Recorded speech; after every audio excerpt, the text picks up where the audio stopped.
the Federal Energy Regulatory Commission, how many of you think about FERC on, let's say, a weekly or monthly basis? Okay, good. That's that doesn't happen in my family gatherings. But the Federal Energy Regulatory Commission, for those of you who don't know, is a 5-member commission. So the president appoints each commissioner on a 5-year staggered term.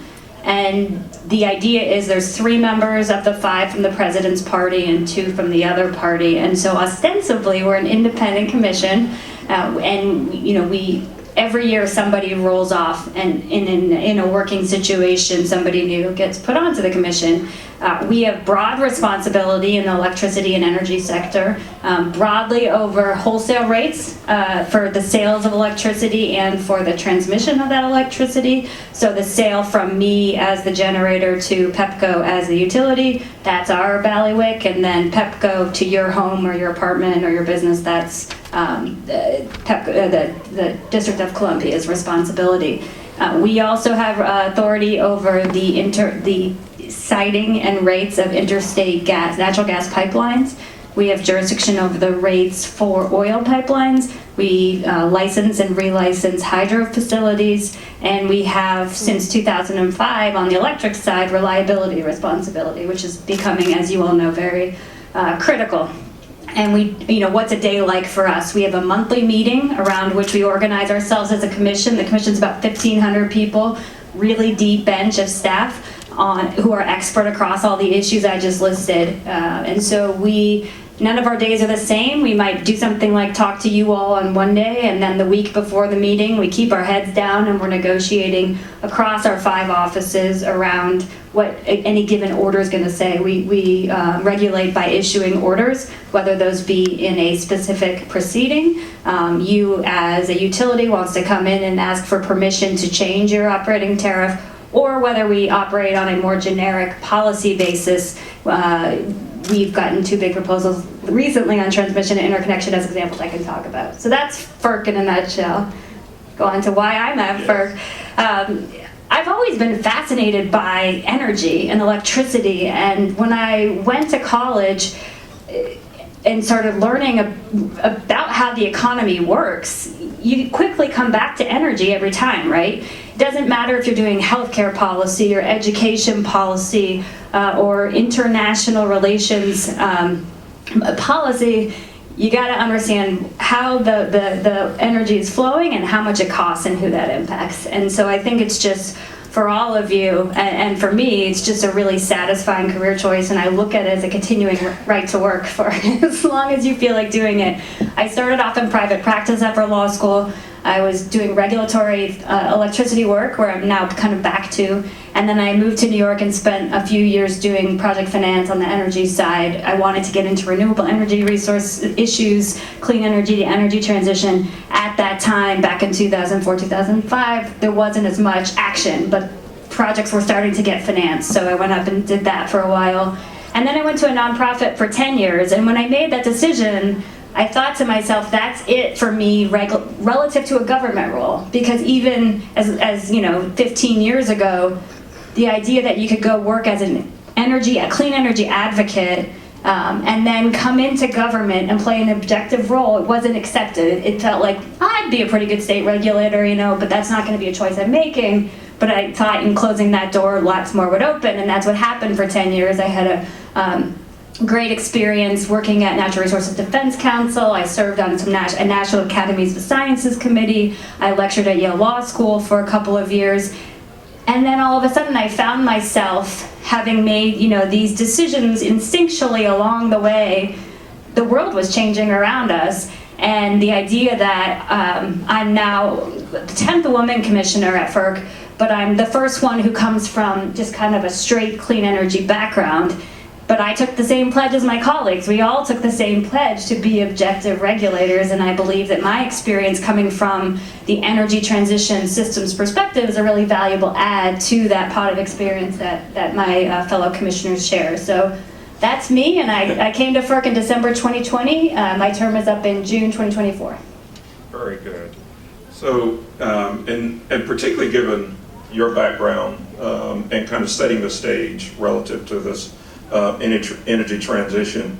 We know it's important, particularly for us as blacks and as other minorities wanting to play in this space. When we look at our representation, even in the workforce, we are less represented in those technologies that are the technologies of the future, and more represented in coal generation, more represented in natural gas and these things. And so it's very important that we understand what that transition's going to look like, how it's going to impact our community, and how we can participate. Just to give you a few numbers here, global warming costs the U.S. economy about 7.1% in gross domestic product, or about $2 trillion a year. The International Renewable Energy Agency reports renewables need to scale up from 14% in 2022 to a total energy of around 40% in 2030. So, I mean, part of the good news is our administration wants 80% clean energy by 2030. No small feat. It means that we've got to have an increase in storage capacity from about 4.6 gigawatts in 2021 to 59. So that's a 92% increase. And then we've got to see a 50% improvement or increase in renewable-based power capacity.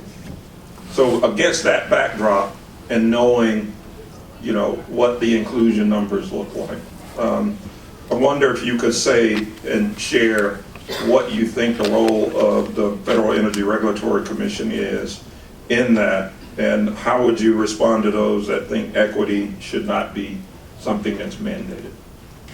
That's quite a challenge you've set up there, and I have a lot of thoughts about that. I think, you know, first of all, I'm a white woman from the suburbs of Dayton, Ohio, so that's the privilege that I bring to the stage, and the challenge as starting off in my career being the only woman in a room at a law firm or at a client meeting. That's real. I feel that. I haven't felt what it feels like to be a person of color walking into that same experience, but it's real, and it's why it makes me feel very warm to be here and have this chance for you all to congregate together. What does equity mean in the energy transition? You know, and what is the Federal Energy Regulatory Commission's role? Our job is to regulate in the public interest. So if we take the public out of that equation, we're in big trouble. I might as well go home, right? Yeah. And I think of it on two levels. There's workforce, or not workforce, but there's all of us, right? There's the professionals in the energy room and how we change that, and how we have to change that right now, yesterday, and have the ability to, and need to work together. And then there's equity writ large in the energy transition, and that's a much bigger, broader conversation, starting from one that's already big and broad. And this concept of justice as part of the energy transition is something that's really near and dear to me, and the idea of energy justice, the idea that we're thinking about of not just affordability, but we're thinking about affordability, and we're thinking about impact on people, and we're thinking about access that choices that people have. I think something that sometimes at FERC we're removed from people, and we forget that cost plus reliability, it's a vast oversimplification of what we're trying to do. We're trying to give all people the opportunity to access clean energy if that's what they want. What the markets want to do, we need to facilitate that, and people are impacted. So I can probably unpack, each one of those things, but I guess that's my starting point.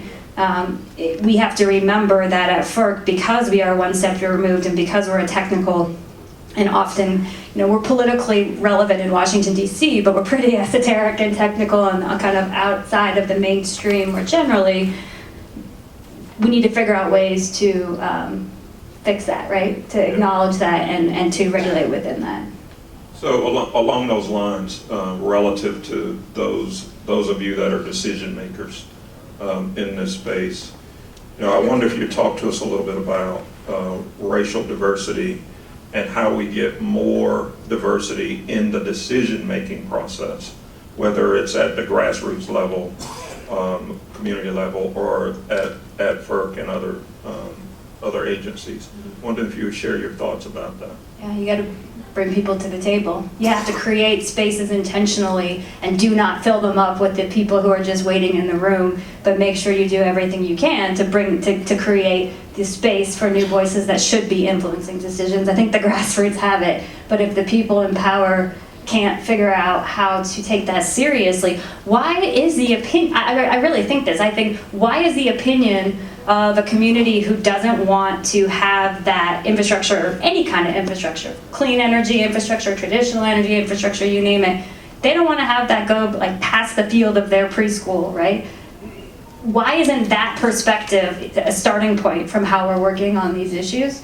So I think we have a lot of work to do, and it's not the way we've regulated, and we're at a moment where if you look at the amount of transmission, for example, that needs to get built relative to the stats you were providing, it's a tripling by 2030 and another tripling or doubling, I always get that stat wrong, by 2050. There's going to be a lot of infrastructure going through a lot of people's communities and property.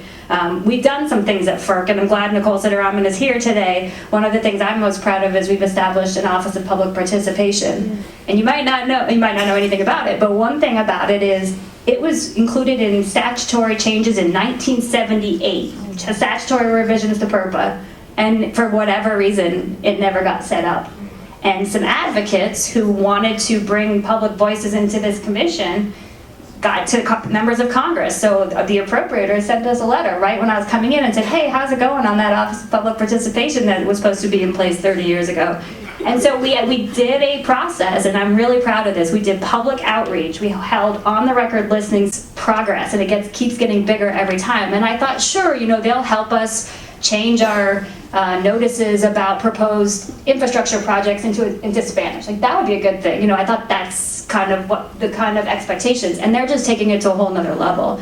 They're talking to RTO boards about how they can better engage with their stakeholders. They're talking about, they're hiring regional people. They now have a staff person in the Gulf. They're hiring more people around the country to be the starting point, because I think everybody wins. That's cliche if we can make better decisions, and that includes the regulated industry, because they are going to have a less hard time getting their projects done, many of which we need to get done. Yeah. I think one point relative to the decision making is, and I think you described sort of the jurisdiction of FERC and the understanding that some of these decisions are being made at the state level as well. And so how do we go about, and how does the FERC go about influencing energy policy at the state level as well in terms of those decisions? And I'll set this up a little bit more. There are so many technologies now that are being brought to bear that are not your scaled generation plants and the like. They are distributed energy, it's rooftop solar, it's all these things that are much more distributed with tremendous goals relative to the change out. And so there's going to need to be new intermediaries playing in that space. Mm-hmm. And so how do we begin to position our communities to be a part of that new set of intermediaries, particularly as it relates to some of these goals that are being set at the federal level, but we know that the states impact that tremendously. Yeah. I told Ralph I would say something about this at the beginning, and I forgot to say something about it. But energy policy works because the federal government and the states have decided it's going to, right? It's like we can have any rule or law on paper, but if we don't want to do something as a country, it's not going to happen. On the electric side, the Federal Power Act has a really nice division. It says the wholesale stuff, the bulk power system, FERC, that's you, and all of the retail issues, that's the states. And we have increasingly come up against each other's sandbox, right? The edges of our sandboxes. And this is the time where we have to work together, because the customer's bill, your bill at home, that's a product of both FERC decisions on the transmission rate side and of your state regulators and your utilities or other power providers' decisions at the state level. It's hard to put that into a bumper sticker about why you care about one of those agencies or not. On distributed energy resources, it's been perhaps we've had the most growing pains relative to that state-federal relationship. And we've said recently, and people have written law review articles that say the state-federal jurisdiction line has been blurred. And I don't actually think that's true. I think we've had growing pains because these resources aren't confined by what our laws on paper say, right? If people want to put resources on their rooftop or on their buildings, aggregate them up and then bid them into a wholesale market, good for them. Like that, they want to figure out how to navigate that path of state and federal jurisdiction. So to me, it's more, okay, where on the chessboard does that business model decision sit? And then what are the jurisdictional pieces we have to work out between the two? But you are of distributed energy resources hooking up to the distribution system. That's within your state regulator's responsibility. And then if you want to step outside of that and participate at the wholesale level, that's a lot of conflicting financial interests, unclear regulatory responsibilities, et cetera, et cetera. And so how do you position yourself around all of that is, like everything, it takes more work. You have to engage at both levels, or have good people who can engage at both levels on your behalf. Yeah. So now you mentioned the impact to cost. I want to pull that thread just a bit. So, and because we know winter's coming, right? Winter's coming. Yeah. December 21st, winter's coming. Yeah. And we know that our communities pay a disproportionate amount of their income on energy. Some of the latest figures I've seen say, 40% more of the percentage of our community's income has to go towards energy. So, and with everything that's happening in the world with the Ukraine-Russia war, the shortages, the supply chain, COVID, all those things impact, the cost of energy in the home. So how does the commission consider the changing climate from a geopolitical standpoint, from an environmental standpoint, as it seeks to create more reliable energy system and more energy security for all of us? Another very big question. I'm going to start with the cost piece and then maybe pull back to the more meta level. This is a place where the state and federal piece and overlap is really important. Money's going to get spent, right? Many of you work at utilities. I've been in the private sector. We are spending money on energy investments, whether that be generation, distribution, transmission, or otherwise. The question is, how do we direct that money in a way that gives customers the biggest value for the investment? And the issue is that the responsibility for approving those costs run across the jurisdictional boundaries I just described on the state and federal front. So for example, let's look at costs about transmission investment. This country spends several $1 billion on transmission investment each year.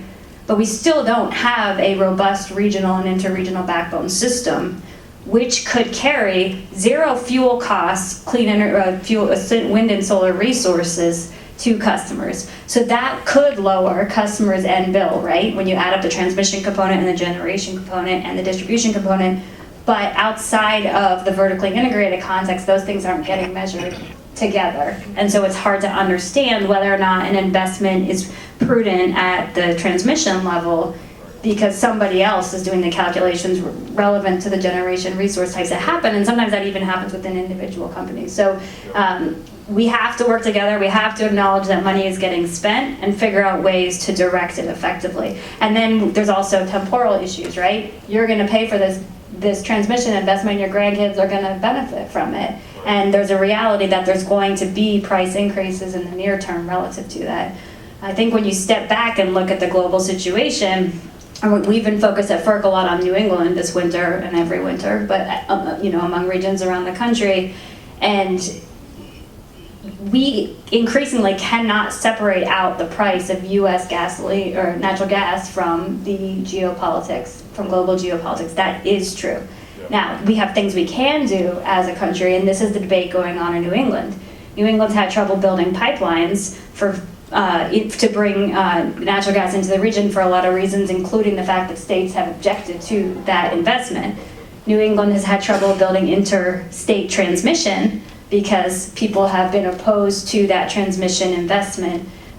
New England states have done a pretty good job at energy efficiency. There's a lot of opportunity on gas to electric efficiency as well as within gas use, period. So we have a set of tools in the toolbox. We have to be able to put them all on the table and then again acknowledge, okay, these 3 are in FERC's jurisdiction, these 3 are in the state's jurisdiction, and these 6, those belong to the LDCs, to the utilities. They're going to have to figure that piece out too. And it would be really nice if we could all kind of come together and walk hand in hand with that joint plan. Right. But that's not the world we live in. Right. Yeah, that transparency and collaboration to make decision making a bit easier would be a tremendous help. I think particularly as we sort of in this post-COVID world and the impact that it's had on supply chains, how do you as commissioners at the FERC view that, and sort of what do you believe the right response is relative to that? Well, and COVID is one of those international factors that is influencing prices in the United States, and the uneven economic recovery across the world and the continuing stops and starts related to that are impacting prices, in some ways keeping them lower than they would otherwise be. Sorry, I lost train of thought. Your supply chain. So I talk very fast and I sometimes jump over my own brain. Sorry, I'll try and slow down. We're holding a technical conference tomorrow at the Commission, a joint technical conference with the Department of Energy related to supply chain risk and cyber risk in particular. We're facing real issues. California, before this summer started, didn't have as much battery storage installed as it had planned on and as it had approved because of supply chain delays. There is new cyber risk related to the distributed resource picture you painted, as well as just increasingly smart infrastructure and what that means. So what we do is we try to establish, on the supply side, that's a management and planning timeframe issue. FERC hasn't taken specific action related to kind of trying to help that, but certainly we're monitoring it. We're working with companies and grid operators trying to deal with that. If any of you are trying to get your hands on distribution transformers right now, you know what I mean. On the reliability side, FERC establishes foundational reliability standards through NERC, through its ERO, and then we have to chase after the evolving threat on top of that. And we get accolades for the strength of that foundational standard to bring everybody up to a floor, but we can never stop being vigilant about that threat that goes faster than we can regulate. And again, along pulling that cost thread in terms of energy affordability, of course there's LIHEAP, Low Income Home Energy Assistance Program, that helps about 5.3 million households. I wonder, with this being a vital pipeline to support those who are most vulnerable is the best way I can use to describe it. And we know even through COVID last year that there were so many who were not in a position because of the slowdown in the economy and other things. So utilities to help protect consumers from energy market surges and the like. I wonder if you could describe that. Yeah, as I said before, we are one step back from real people because we're talking about the wholesale interactions. That doesn't mean we don't impact people. That those costs that go into those bills come from, sometimes more directly and sometimes more attenuated, FERC decisions. So what we need to do when we're looking at any challenge, whether it be the challenge of extreme weather, whether it be cybersecurity, whether it be the changing resource mix, all of those things suggest, again, that we need to look at every possible solution.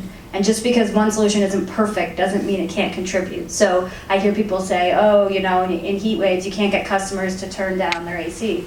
Well, you sure can if the governor of California texts you. What a tremendous response from people who felt a civic duty to help keep the lights on, right? But just because They're not going to do that on day 8 when they're really hot. Doesn't mean they won't do it on day 2 and day 3. And so that you can plan for that. You can plan to say, okay, let's protect our fuel supply. Let's protect kind of the operations limitations that our generators feel in extreme heat, and save up some capacity for later in the process. And it's the same for gas plants. It's the same for wind and solar plants. None of these are perfect resources, but they all contribute in different ways. So the way that we keep costs down is to remember to think about all of those things. Yeah. So. And you mentioned, we've talked a little bit about supply chain and the disruptions, but there's also climate events that have had tremendous impact on infrastructure and whether or not that infrastructure is hardened and can take it. I wonder, and we've seen billions of dollars in losses relative to these things. I wonder how you at the FERC view these events and what your role is in investigating them to determine what's the very best way to move forward. I wonder if you could describe that. Yeah, you reminded me of something I wanted to say earlier about costs. And when you look at these extreme weather events and the costs they impose on not just a few communities, but broad swaths of parts of the US, whether it be Winter Storm Uri or an extreme heat or a hurricane in particular, it's almost immeasurable, right? When you look at the numbers from the damages from those type of extreme weather events, it's hard to process those numbers in your head. Like, remember you're a kid, $1 million was a lot of money. Now these are those numbers. These are those things that are hard to comprehend. And so the investments that you make in the planning time frame, 1 year, 5 years, 20 years into the future to help protect against those costs are really important and can save money relative to that pending challenge, but of course you don't want to spend too much. And if there's one thing for sure, it's that we're not going to be perfect about that, right? We're not going to get it totally right. But climate impacts everything we're doing, whether you're working on energy or any other topic. And at the commission, we are in that position. We're trying to make decisions. We know it's going to cost money to do some of the things we're suggesting or considering mandating, that actions for utilities to take, and we won't do it. We can put it down on paper, but we won't succeed in our efforts unless we have a buy-in not only from the energy sector, but from the politicians that live around us, the people that live in the places that are going to be impacted, that this is a worthwhile investment relative to the climate challenge at hand. Absolutely. So it's always a challenge for people who are in insurance and risk and that sort of thing. I spent a little bit of time in insurance. But understanding and modeling risk so that people can make really good decisions is a real challenge. And you really do, I think, have to bring a whole different level of expertise to the table.